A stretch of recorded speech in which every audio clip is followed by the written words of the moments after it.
wabarakatuh, honorable judges, dear opponents, and beloved audience. Today, I stand on the opposition side of the motion.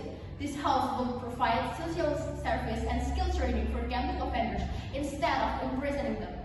Ladies and gentlemen, imagine a country where breaking the law doesn't lead to prison, but to free training sessions.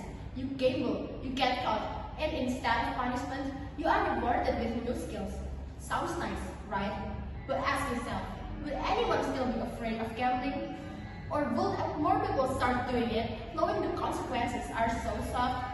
This is the reality we face if we replace imprisonment with social service and skill training. First, gambling is a widespread and serious problem inside the justice system. Research shows that between 30% and 70% of prison inmates are problem gamblers, far higher than in the general population. In Canada, for example, incarcerated individuals had problem gambling rates up to 30 times higher than the general public. This proves that gambling offenders are not a small, harmless group.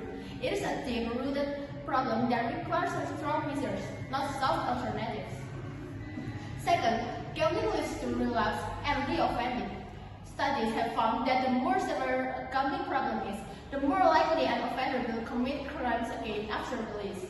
Without strong consequences like imprisonment, training and social service alone cannot stop this cycle. Punishment matters because it creates a real break from the environment that fuels addiction. Third, this is about justice. Gambling is not a victimless crime. Families lose money, children lose stability, and communities suffer. If offenders are only given training, it looks less like a punishment and more like a reward. Victims deserve fairness, and fairness means accountability. Imprisonment sends a clear message. Crime has consequences. Now, I understand that some may argue prison alone does not reform people, and that is true. But this is why we propose a balanced solution: rehabilitation inside prison.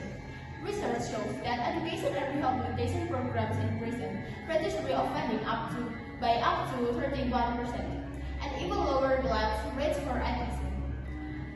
This proves that the best way is not to replace prison, but to combine imprisonment with social training and therapy. That way, offenders are punished fairly while still having a chance to change.